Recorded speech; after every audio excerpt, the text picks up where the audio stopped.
Good evening.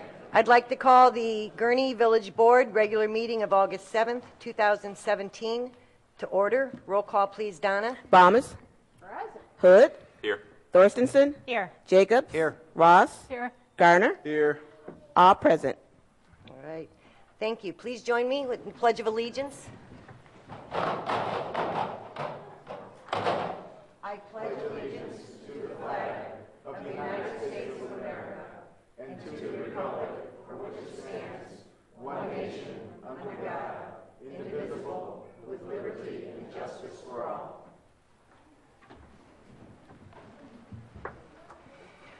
Welcome, everyone. We always like a full house, and I think this is the fullest house we've ever had since I've been mayor. First up is public comment. If someone would like to come and address the board, you can state your name for the record. All right. If not, there'll be another opportunity at the end of the meeting for public comment. First up is approval of the consent agenda as presented. So moved. Motion by Second. Trustee Balmas, second by Trustee Jacob. Roll call, please, Donna. Bombas. Aye. Hood. Yes. Thorstenson. Yes. Jacobs. Aye. Ross. Aye. Garner. Aye. All ayes. All right. Motion carries. Patrick, please read the consent agenda into the record. Item number 1, approval of the minutes from the July 24th, 2017 Village Board meeting. Item number 2, approval of a fireworks permit for Gurnee Days on August 12th, 2017. Item number 3, approval of granting a temporary Class 9 liquor license to the Gurnee Park District in case unfavorable weather forces a Gurnee Days testimonial dinner to be held at Hunt Club Community Park. Item number 4, approval of requests for Police Chief Kevin Woodside, Deputy Police Chief Sonda Campbell, and Interim Deputy Police Chief Brian Smith to attend the 2017 International Association of Chiefs of Police Annual Conference in Philadelphia, Pennsylvania from October 21st through the 24th, 2017 at an estimated cost of $5,240. Item number 5, approval of payroll for period ending July 21st, 2017 in the amount of $893,174.87. Item number 6, approval of bills for period ending August 7, 2017 in the amount of $971,957.52. Thank you, Patrick. Do I have a motion to approve the consent agenda as read in the record? Motion by Trustee Garner, second by Trustee Ross. Roll call, please, Donna. Bombas. Aye. Hood. Yes. Thorstenson. Yes. Jacobs. Aye. Ross. Aye. Garner. Aye. All ayes. Motion carries. We'll move on to petitions and communications. If the board wouldn't mind, I'd like to start with items 3, 4, and 5 for the sake of our audience and the young children that are in it. So, first off, I'm going to bring up our Deputy Fire Chief and Interim Fire Chief, John Kavanaugh, and I'm asking the board to approve his promotion to our new Fire Chief. John has been with the department for a long time, and he's exactly the leader that we need for our fire department, not just for right now, but as the fire service has evolved, new technology, new protocols. It's very important for John in this position. He will be a good leader for the future, which is what we're most concerned about, as always, and he has my 1,000% confidence that he will lead this fire department into the future. Do I have a motion to approve? So moved. Let's just put it down that everybody made the motion. No, actually, it was Trustee Ross' motion, second by Trustee Garner. Roll call vote, please. Bombas. Aye. Hood. Yes. Thorstenson. Yes. Jacobs. Aye. Ross. Aye. Garner. Aye. All ayes. All right. John, will you join me down front? I have an oath to administer.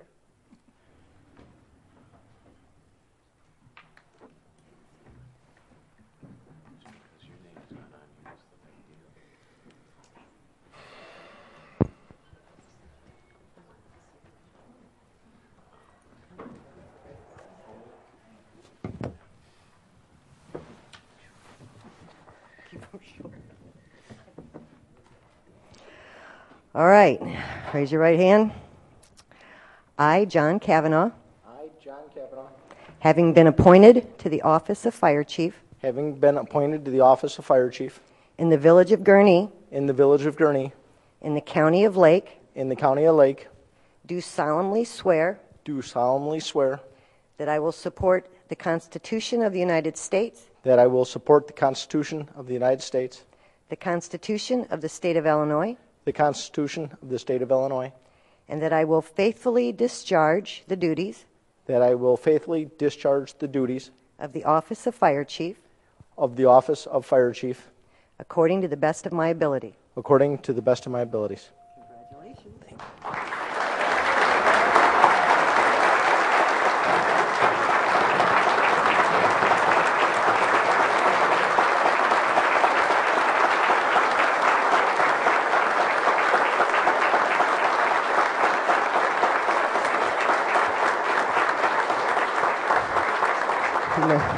You must be incredibly proud.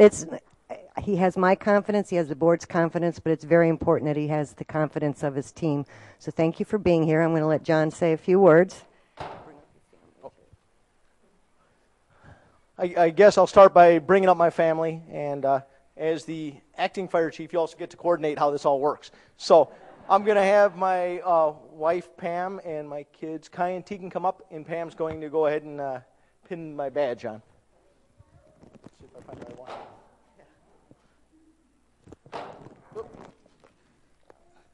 Come on up, guys. Come on. Mommy's coming.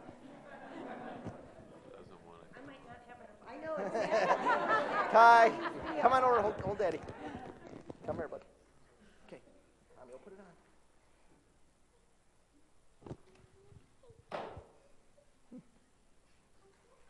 on. Is that exciting to you?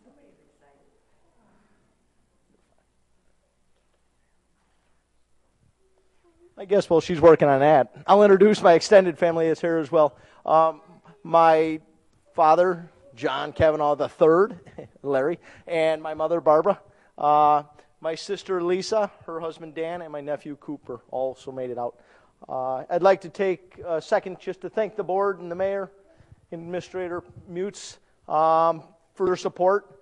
Working as a team with all the department heads, I think Gurnee's different. We aren't a bunch of departments. We're one village. When we get together as department heads, when things like the flood happen or things go well.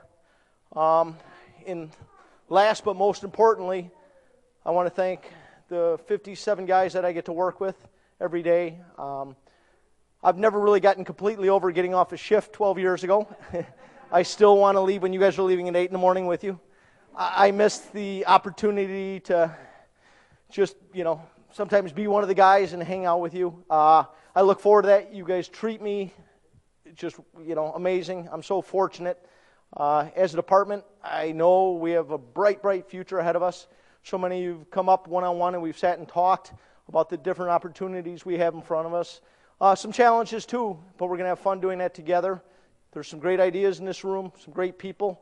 Hopefully I can help lead you and support you as you guys bring us forward. So thank you again.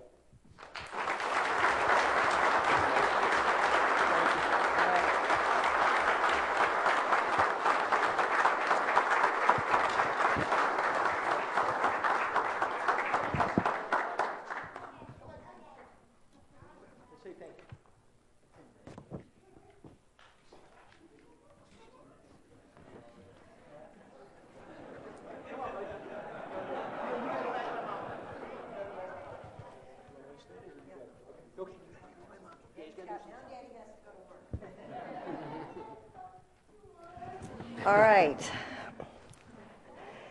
Next tonight, another very proud moment for us, one of our own, the administration of oath of office for the promotion of Fire Lieutenant David Douglas to Fire Captain.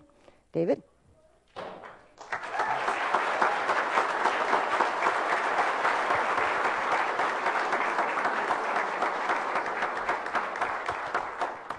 right, raise your right hand.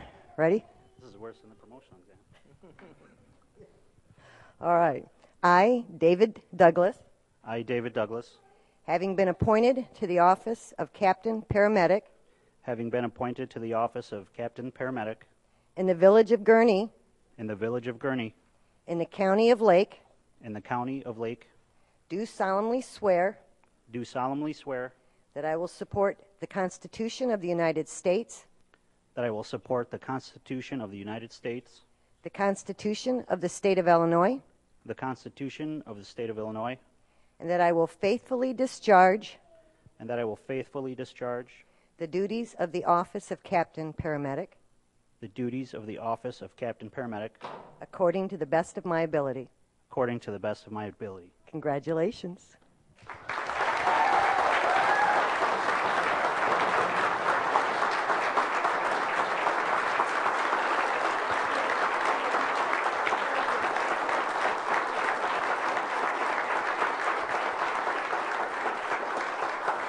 All right, so who's pinning you? If I could have my wife Laura come up, please.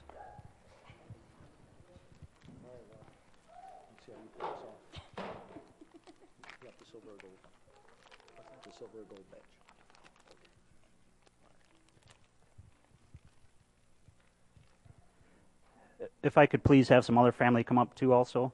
Kurt, if you could come up. Colin, Uncle Gary, my cousin Nina, my mom, if you could come up, please. My mother-in-law Linda and Tom, if you could also come up.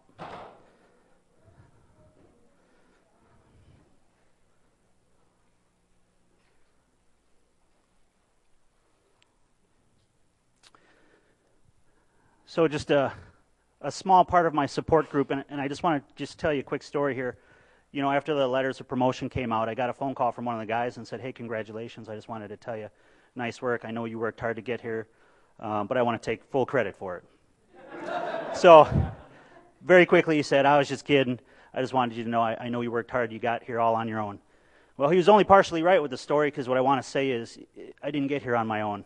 It was a lot of people, everybody I'm seeing in this room right now, everybody next to me. It's overwhelming how much support I have, and I really appreciate every one of you. And to all the guys that I work with, it's a true honor. I'm excited to work with you in this capacity. I want to let you know I'm here to serve you, and I'm very excited for the days ahead of us. So thank you very much.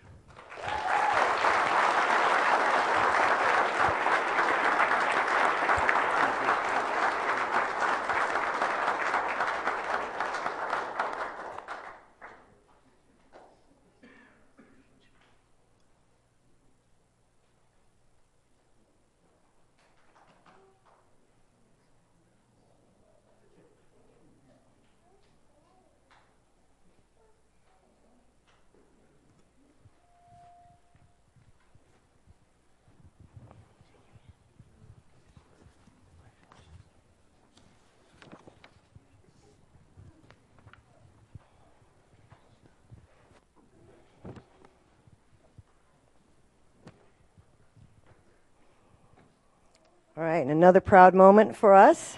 I'm going to administer the oath of office for the promotion of Fire Medic Ryan Lee to Fire Lieutenant. Ryan? You're burning bigger than me.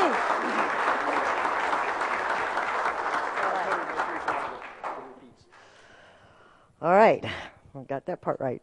I, Ryan Lee, I, Ryan Lee, having been appointed to the office of Lieutenant Paramedic having been appointed to the office of Lieutenant Paramedic in the village of Gurnee, in the village of Gurnee, in the county of Lake, in the county of Lake, do solemnly swear do solemnly swear that I will support the Constitution of the United States, that I will support the Constitution of the United States, the Constitution of the State of Illinois, the Constitution of the State of Illinois, and that I will faithfully discharge the duties and that I will faithfully discharge the duties of the office of Lieutenant Paramedic of the office of Lieutenant Paramedic according to the best of my ability. according to the best of my ability. Congratulations. Thank you.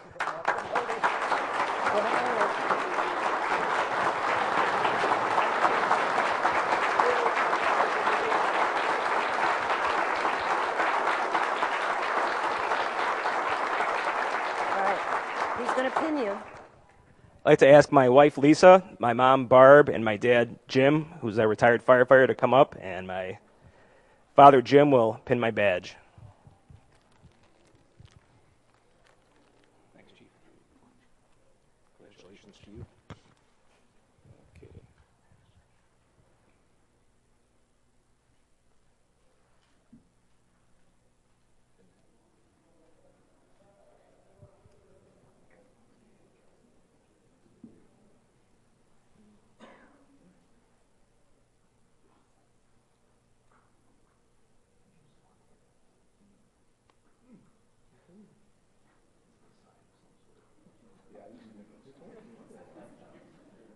Here, trade you. If you need to pop it a little bit, pop it open, pop it a little bit. There he goes. Takes a village. Yeah.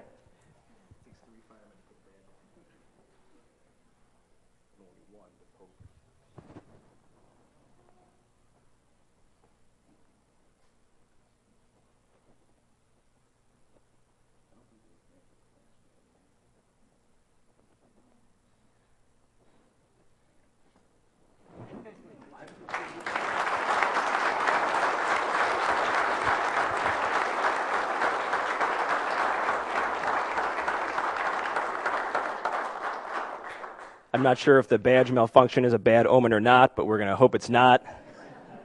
I didn't prepare a speech, but to echo Chief Kavanaugh's sentiments, I'm very excited. There's a lot of change coming up in the near future, promotions, new hires, a lot of challenges, but I'm very excited about it. I can't wait to start Black Shift, and we'll see you guys at 8 in the morning tomorrow. Congratulations.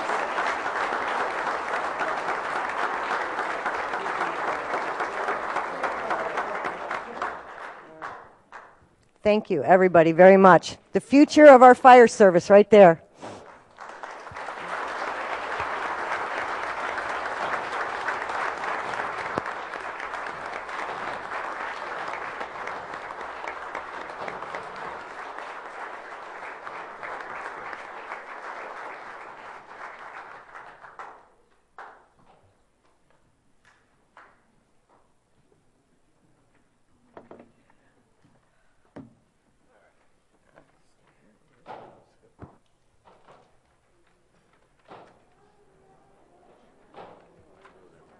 Exodus. Exodus. Mass exodus.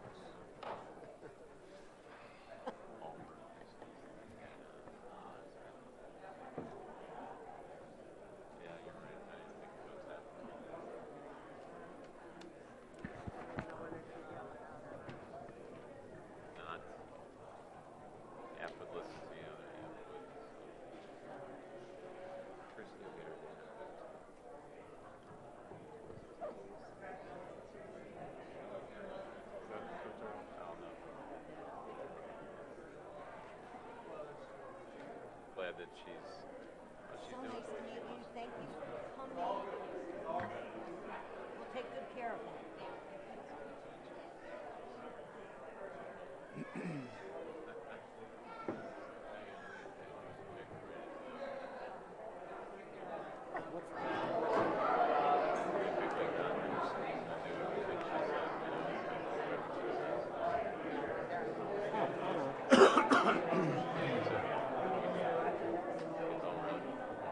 Yeah, you can do that, or Jeannie can. I mean, usually do the proclamation first. Is everybody afraid of it?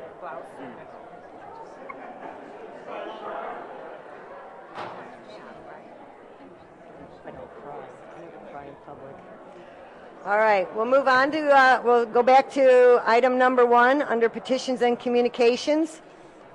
We have a proclamation honoring me. Thank you very much. I'm hoping not to cry through this, as I've been selected as the 2017 Gurnee Days honoree. So I believe Trustee Balmas is going to handle the formalities here. And it is with great pleasure I get to do this. One of the fun things about being the senior trustee is I get to be a mayor pro tem every once in a while. So, the proclamation honoring Mayor Christy Kovarik. Whereas, for the past 45 years, the Gurnee Days Corporation has selected a deserving individual or couple to be honored during the annual Gurnee Days celebration. And the Gurnee Days Corporation has selected Mayor Christy Kovarik as the 2017 Gurnee Days honoree. And the Gurnee Village Board wishes to recognize Christy as a longtime resident, volunteer, and community leader. And Christy began her 20 years of public service to Gurnee in 1997 when she was appointed to the Plan Commission by former Mayor Dick Welton. And Christy served on the Plan Commission until 1999, at which time she was elected trustee for the Gurnee Village Board and held that position until 2005.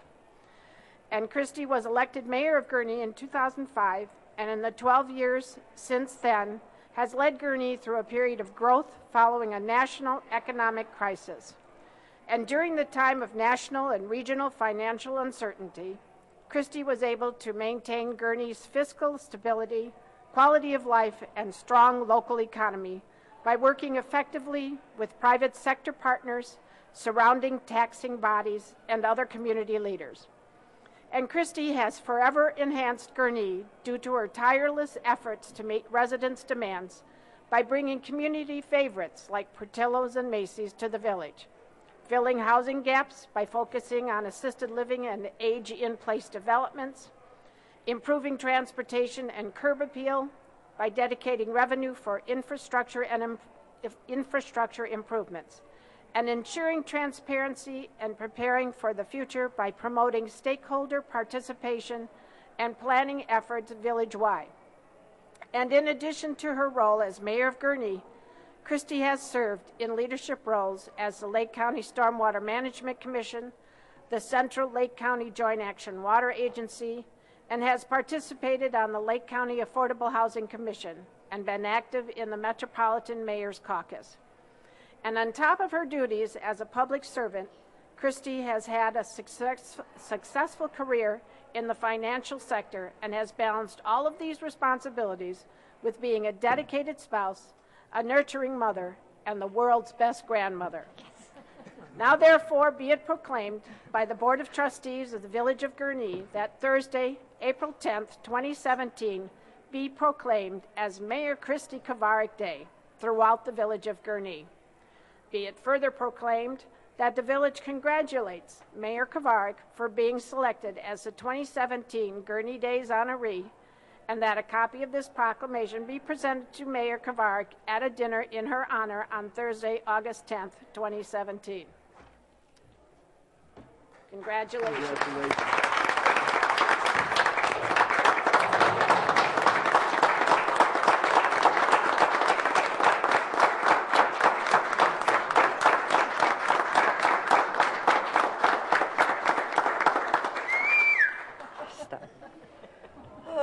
I'm not a crier, but you guys are going to test it tonight. I am, so I'll make up for it. I really am overwhelmed with the recognition, and it's never really been about me. It has always been about this community, and I did not do this. I am not a good mayor because of me. I am a good mayor because of the board that supports me and pays attention to the finances and the appropriations, and you juggle just as much as I do in making those tough decisions. It's absolutely a team effort, kind of like a marriage between Pat and I. I'm the beauty, he's the brains. I could not do it without Pat, and I certainly could not do it without we do this together every day, and I get back more from you guys than I give, honestly. It's what keeps me going, it's what motivates me, and it's why I enjoy it so much, is really because of my board, Brian, my attorney, and every single one of you. You inspire me with what you get done, and it makes me want to do better. So I am very honored with this, but this is really team recognition for the village and what we've accomplished. So thank you, and I'm looking forward to Thursday night. It's a little different than the traditional dinners. Portillo's, picnic atmosphere, casual, no ties. We're going to have fun, have a little bit of entertainment. Oh gosh, Donna, Donna's kept my life straight for 10 years now and kept me organized and balanced and helps me run very fast. But we're going to have fun Thursday night. It'll be a fun weekend. My only question with this proclamation, do I get lights and sirens at least on Thursday? It's the only thing I want. I don't care about the parking spot. I don't care about a car in a parade. I just want lights and sirens one day. Humor me. That's been the one thing. So, but thank you. Thank you very much. It's been a wild ride, that's for sure. Okay, I got through that. We do need a motion to approve in a second. So. Second. I'm sorry, I didn't hear that. Motion by Trustee Ross, second by Trustee Thornton. All in favor? Aye. Finish it off. There we go. All right, we are official. I'm going to move on to item number 2, National Stop on Red Week, August 6th through 12th, 2017. The Village of Gurnee is building broad, community-based partnerships to increase awareness on the widespread problem of red light running. And in 1998, the National Highway Traffic Safety Administration and the American Trauma Society established National Stop on Red Week to set aside 1 week of every year to raise public awareness about this completely preventable and deadly form of aggressive driving. And red light running is the leading cause of urban crashes, according to the Insurance Institute for Highway Safety. In 2016, 719 people were killed and an estimated 126,000 were injured nationally in red light running crashes. And the nearly 2/3 of the deaths and injuries from red light running related crashes were people other than the red light runner, including bicyclists, pedestrians, and occupants of other vehicles. And the financial cost to the public of all crashes exceeds $390 billion each year. And red light safety cameras reduced traffic fatalities by 24%. And more than 37% of drivers admitted to running a red light in the past 30 days, despite the fact that 55% of the participants said it is a very serious threat, and 99% acknowledged that running red lights is unacceptable. Now, therefore, I, Mayor Christina Kovarik, do proclaim that the week of August 6th through August 12th is hereby designated as 2017 National Stop on Red Week in the Village of Gurnee. I urge everyone to reduce crashes, injuries, and the tragic loss of life by stopping for red lights. Do I have a motion to approve? Motion to approve. Motion by Trustee Garner, second by Trustee Thorstensen. All in favor say aye. Aye. All right. We did those. All right. Item number 6, acknowledgement of State of Illinois 911 System Consolidation Grant totaling $554,167 being awarded to the Northeast Lake County Consolidated Emergency Telephone System Board. Sure. So this was just FYI for the board. I know we had hinted at this before. We did apply for a reimbursement grant through the state of Illinois. They brought a consultant on board to assist with the 911 consolidation project, and one of their tasks, among numerous, was to fill out the grant paperwork and submit that. So we did submit. You had a memo in there from Chief Woodside. We put in for $564,777, got the $554,167. The difference between those $2 amounts is there were some costs that we estimated and then provided them actual figures. So we received everything we asked for. A lot of people put a lot of time and energy into this. Chris Velkover and Phil Burnell took the lead on it. So on top of Chris getting everything to talk to each other and computers and radios and everything else to work, he found time to help with this grant award. And it's huge as far as positioning us on a solid financial footing as the new joint ETSP gets going. So it's a big deal. I know they're working right now to submit for their first reimbursement, and that's in the neighborhood of $300,000. So we'll be shipping that out to the state. The state has funds allocated that are set aside, so we're not in any fear of not receiving this money. So like I said, I mean, this is huge and a lot of work by a lot of people, and it obviously is paying off. So just wanted to make the board aware of that. Great work by the team to get us that grant that defrays some of the cost and allowed us to do this. So, you know, Christopher is a real hero in this too, with everything you've managed to do to get that new 911 center up and running. I know a lot of people, but you were right at the lead there, and you put in a lot of hours, and it's greatly appreciated. No, and I know Sandra and Chief Woodside and Chief Kavanaugh, everybody, but the technology, none of it would have worked without your efforts, so thank you on this. All right, so it's nice to get money. So we're going to move on to reports. And the first one's a very important report by our engineer, Scott Drabicki, about making some modifications to our sanitary sewer mitigation program. So, Scott. Thank you, Mayor. The Village of Gurnee has historically had in place what's called a sanitary sewer mitigation program. It's primarily directed at residents on the east side of town. Let's say it's east of I-94, on the older sections in the community. The goal of the program is to help isolate residences from the village's sewer main in the street, so that if there's a backup in the sewer main in the street, we don't have a surcharge of effluent into people's basements. Homes built after the mid-1980s, after the 1986 flooding event, were engineered with what's called an overhead sewer, and it basically isolates the basement from the city sewer by the means of an ejector pump. So the homes that are west of the tollway, everything was built, and then the newer housing stock really doesn't apply to any of that. So this is only on the older section of the community. After the flooding event that we experienced this last month, we had significant number of what's called sanitary sewer overflows, whereby, for one reason or another, rainwater, groundwater infiltration was getting into the sanitary sewer system. It caused the village's sanitary sewer system to surcharge and basically fill up beyond capacity, which resulted in backups going into people's basements and into people's homes. I've received a few calls. It has not been a huge outcry at this point, but I want to get in front of this before it does become an issue, and I want to get this offered out to residents that experienced this. So historically, the Village of Gurnee has offered a mitigation program grant, if you will. It's 85% up to $2,500 for property owners to take measures to protect their basements from flooding due to sanitary sewer overflows on the village's main. Historically, we have allowed 3 different types of methods to be installed, including check valves, automatic check valves, manually controlled gate valves, and the installation of an ejector system. For better or for worse, during the course of my career in this community, I have seen check valves fail, and I've also seen the manual gate valves fail. And as a result, sanitary sewer overflows continue to occur in those homes. That's due to a variety of factors, including poor maintenance or just the simple knowledge of the check valve being lost in time. Over the last 30 years, people that had installed these have sold a home once, 2, 3, 4 times. New homeowners don't even know they exist and don't know how to protect themselves when a flooding event occurs.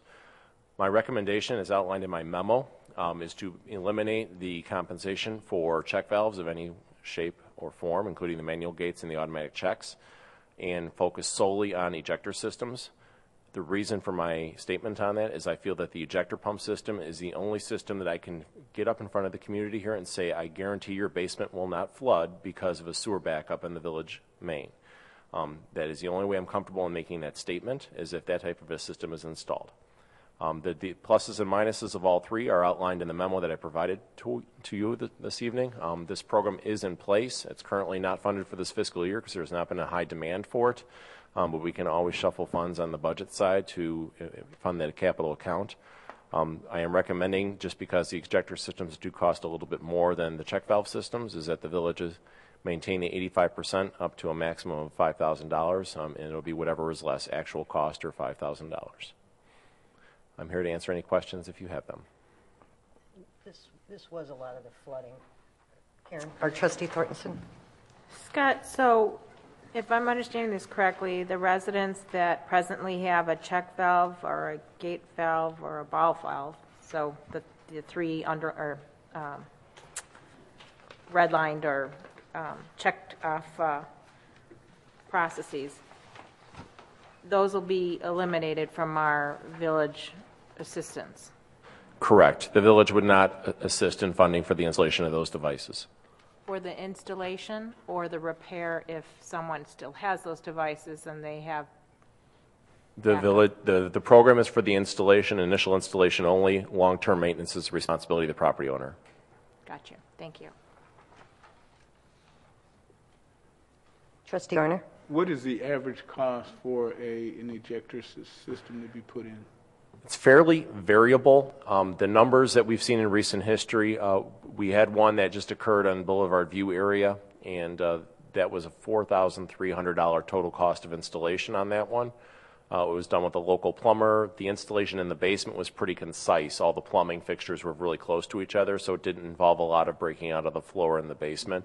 Every home is going to be different. So I kind of use that $4,300 price point as a very low end of something that would occur in an ideal situation, and added a little bit of fluff factor on top of that to account for the fact that not every home is built the same in the community. Thank you. If somebody has a check valve and they want to upgrade to the ejector pump, then they could come in and apply for the $5,000? That's a good question, and I would request some guidance from the board on that. I think for initial installation, yes. If we found that we had given funding to this property owner in the past, I would request some guidance on how to handle that if we've already had an outlay of $2,500 under the previous program in the last 30 years or 20 years. Do we do it again? You just answered the question yourself, the initial outlay. Yeah, could we deduct? Yeah. Do a percentage. Yeah. They're eligible for the other $2,500 or something towards the ejector pump system. Yeah. If we already, I think that's a question for Brian. I sit here as a board member rather than an attorney at this point, but I think it's something I would want to discuss with Brian, take it offline. Yeah, I mean, I suppose, what if it failed, the valve failed, so that they have to make a decision, that might be a consideration too. Because ultimately, the whole purpose behind this is to avoid backup into the Yeah, basement. to get people off the check valves and all So, that. staff, I think that's something that staff can consider. But I think that might be a consideration as to whether they have an operational system in place.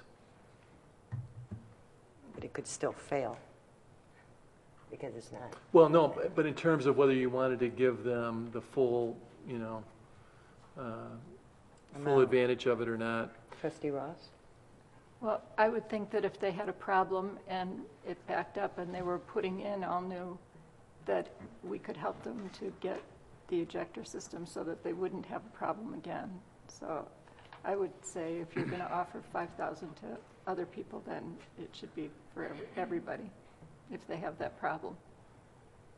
How many homes do you estimate in town have something other than an ejector that are at risk? 600. how many have participated in our program to date? That I Top don't of your have. head. I don't have that information. Based on the flooding occurrence that occurred, this last month here, we probably have about 120 or so that called in with backups, most likely due to SSOs, like what we experienced. So 600 times 5,000, that's 300,000. This is something that we would put, A certain amount each year. and then- 75,000 in each year, or if we could squeeze on 100 or something, and if we have more than that, the people are probably just going to have to get on a waiting list unless we can shuffle some other funds around, so. And, as Scott mentions, it could have been 2 prior owners that participated. You wouldn't even know what the cost was at that point in time. It'd be very difficult. So the way you have it written here, it's kind of applied universally. That might be a good approach. And I see that there is reimbursement from insurance payments if it was a more recent failure. Yeah, I would think our goal, we've obviously changed our mind about the check valves and stuff is not the best. That's on us that we've changed our minds. I would think if somebody wants to come in and get it done right, we can only do so much each year based on what we budgeted, but not hold somebody, not penalize somebody because they did a check valve 15 years ago.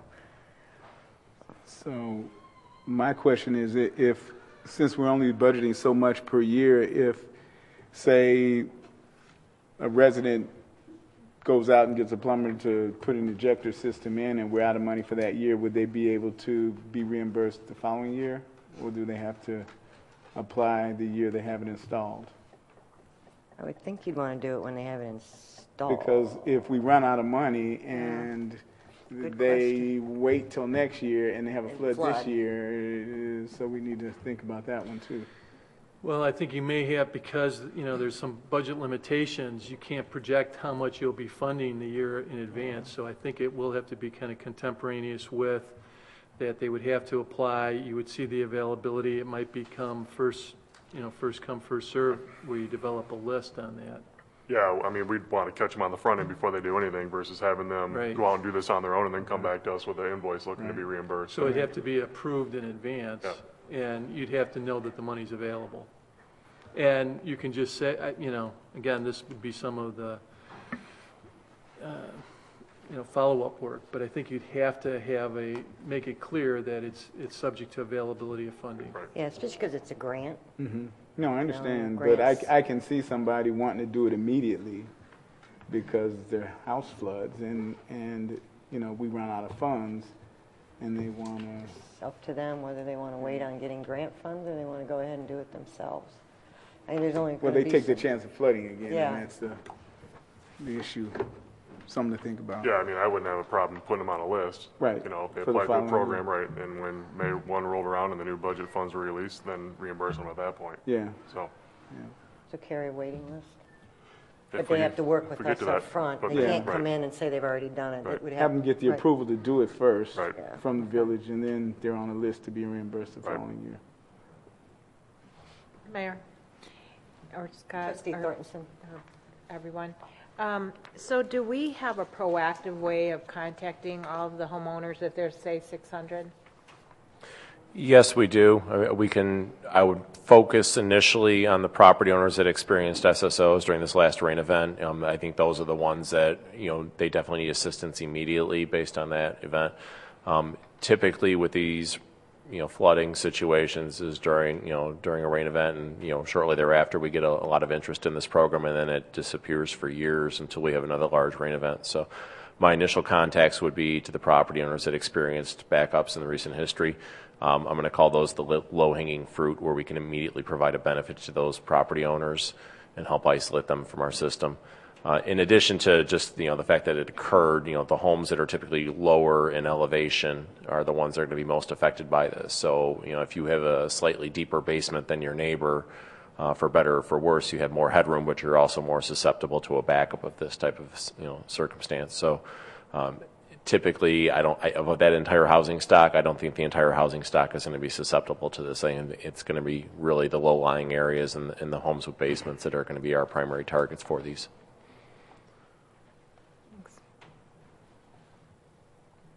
All right, so in general, we concur. Is that something you have to bring forward again, or? No, we could probably do, well, if we have to move some money around the budget, if we have to, but internally, we'll see what we have available for funds and move some stuff around, and if that's something, won't increase the overall size of the budget, so it'll just be moving between some line items, so we'll see what we can squeeze out this year and what the demand is, and then in the next budget proposal, set money aside and bring that forward through that. So we'll keep you updated as far as how many people are interested and where we're at. We'll put updates in the admin memo. Yeah, if we get 600 people next week, we got a problem. Yeah, we do. Thank you. All right, thank you, Scott. All right, we have no old business. Correct. So new business, approval of ordinance 2017 38. 38, slow year. Granting a special use permit pursuant to the Gurnee zoning ordinance for 1225 Tri-State Parkway. This is for Clearbrook. Sure. So you had a memo from our planning manager, Tracy Valcover. Clearbrook's a not-for-profit licensed under the Illinois Department of Health and Human Services that provides programs and services for individuals with intellectual and developmental disabilities. And they're looking to occupy about 4,200 square feet of a 42,000 square foot building at 1225 Tri-State to provide their pre-vocational programs and the skills training to about 30 individuals at a time. Currently, they're on at the CEDAW building off of Gages Lake Road. However, their lease is up and CEDAW needs that space, so they're looking for a new home. So, as was outlined in the memo, services provided between 9 and 3. The clients are actually brought into the facility, bused into the facility, served by a maximum of 9 staff members at any one time. So, as this is a vocational education facility, a special use permit is required. It was before the Planning and Zoning Board back on July 19th. Parking, which is what we look at these for the special use permit, it wasn't a concern since the participants in the program were actually brought in on site. And then there's plenty of parking for the staff out there. So received a unanimous favorable recommendation and is now before you for consideration. Mrs. DeVito? Yes, okay. So we have a representative here from Clearbrook?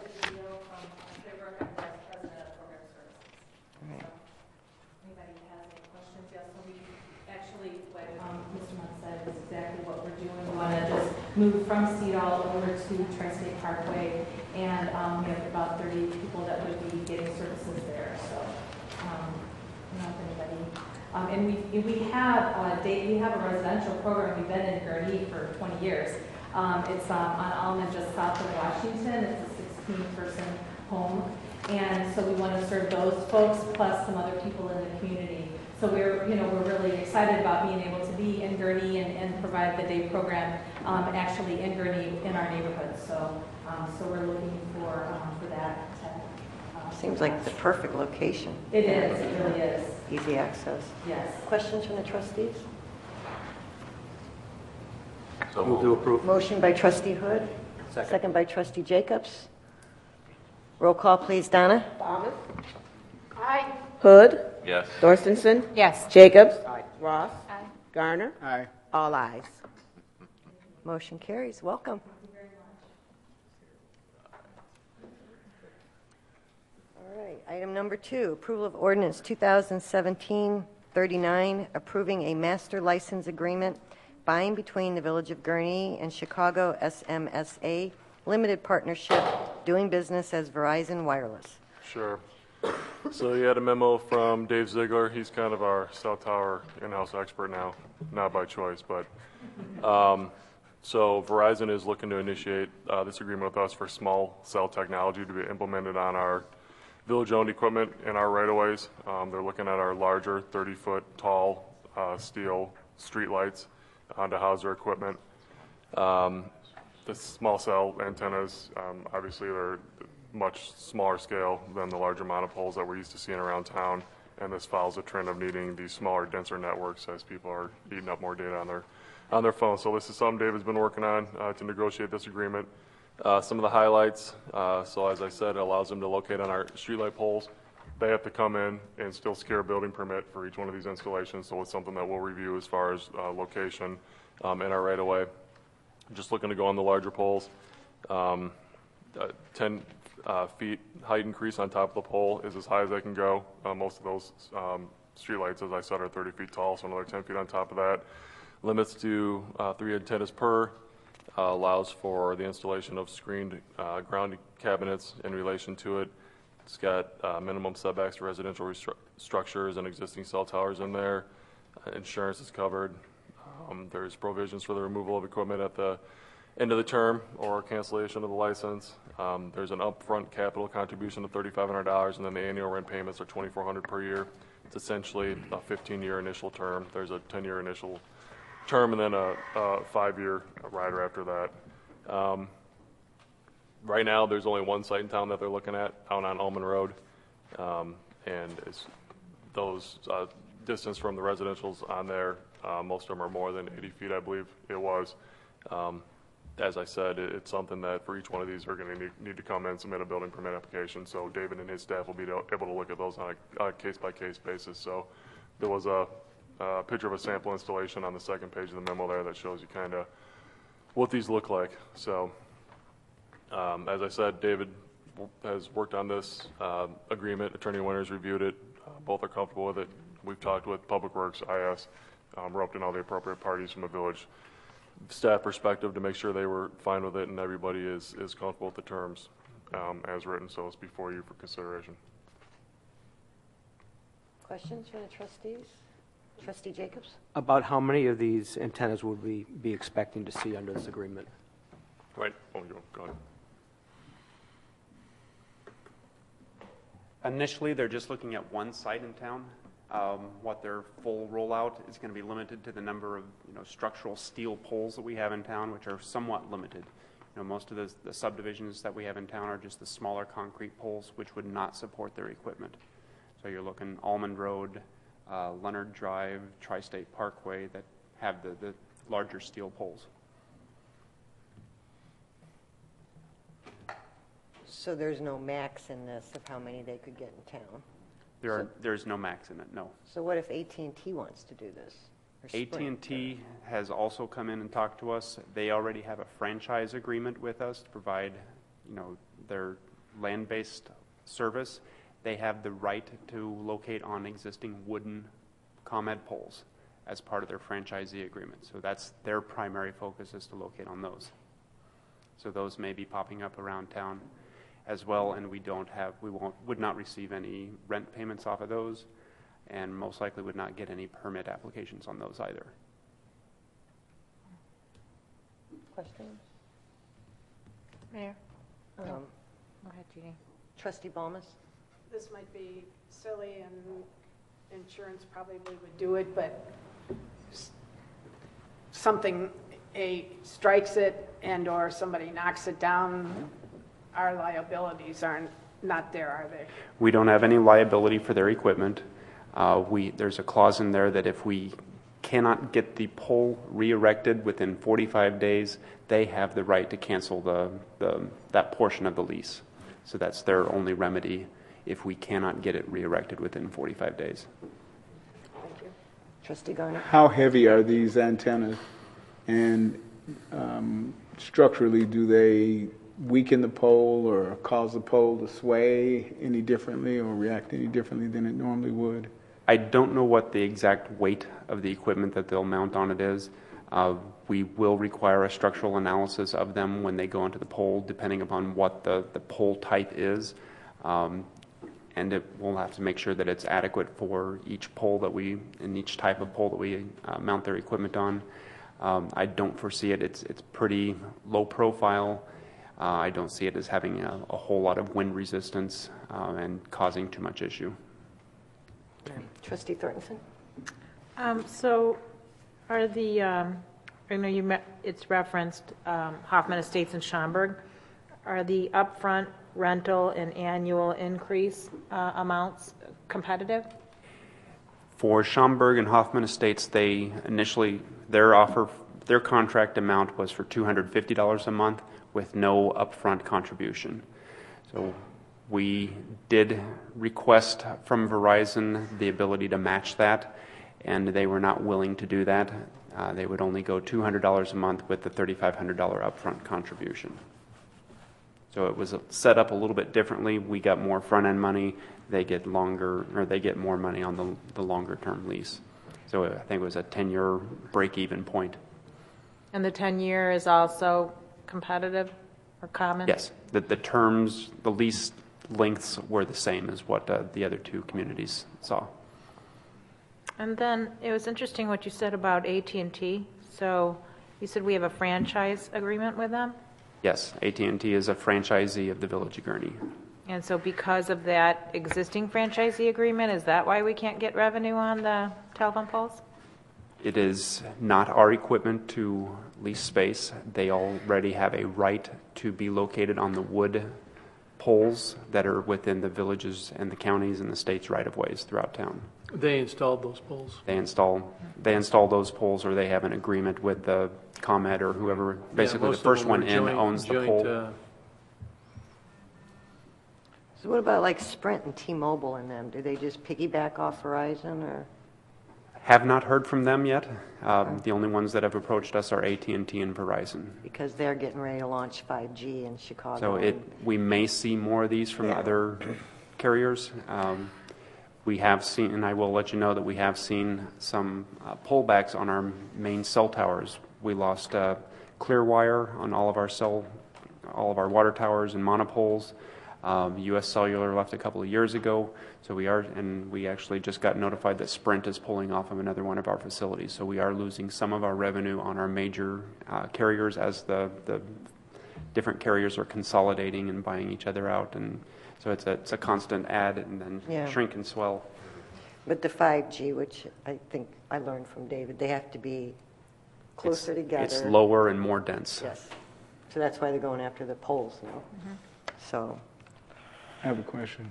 Trustee Gurnee? So is this something that in the future is this something where there's going to be a pole every quarter mile, or is it going to be every single pole at some point?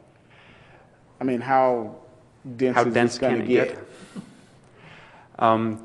Because that's going to create aesthetically a very different look in the community. Yes. And I don't know the answer, long term. It's taken 25, 30 years to get cell technology down to this level. How long it's going to, the future, there's so many different options that they can go. Things are going to continue to get smaller, continue to get more dense. The needs of the public or the demands of the public are for more data services, and this is the technology they have devised to meet those needs. So what it's going to look like in another 10, 15 years, I don't know. They don't know. So the next question is, if we were to open this door, could we then close the door if it got crazy? Well, they can only terms of go on the density. tallest, they can't go on the neighborhood lights, so we have a limited amount of the extra tall street lights in town, so it would never be more than the So number of those. would be down Grant Avenue and Right, just our major thoroughfares, Okay. collector streets, minor arterials, things like that. Well, Grand Avenue, they'd have to work with the state. Grand Avenue, right. I don't know that we would have the ability to, this agreement would not cover Grand Right, Avenue and poles, they're correct? coming anyway, so. 'Cause that's IDOT right of way. But Trustee Thornton? One last question, the discussion that we had prior to this meeting. So item, on page 2 of the master services agreement or master licensee agreement, item C, 2C, talking about 25 feet from a residential building. So do we have, so I don't know if we discussed that as to how many of our tall poles might be within 25 feet? None. I would safely guarantee that none of them are within 25 feet of a residential structure, just because the thoroughfares that we have, we typically have larger side yard, buffer yards that run through there. I went and did a quick analysis along Almond Road, which is probably one of the more popular ones that they're looking at, and the structures, the residential structures are all between 80 and 100 feet away from the street light poles. Okay, thanks. So I don't know that we Value of- will ever run into the 25-foot impact, and most likely it's going to be more 80 to 100 feet. The value of well-planned And then- developments on the west side where some of these setbacks and stuff work in our favor now. And then I'll also note in that same section, it does require that they be at least 300 feet from any other personal wireless device. So that will, in answer to Trustee Garner's question, that gives us at least a little bit of distance in between, so they won't be every pole.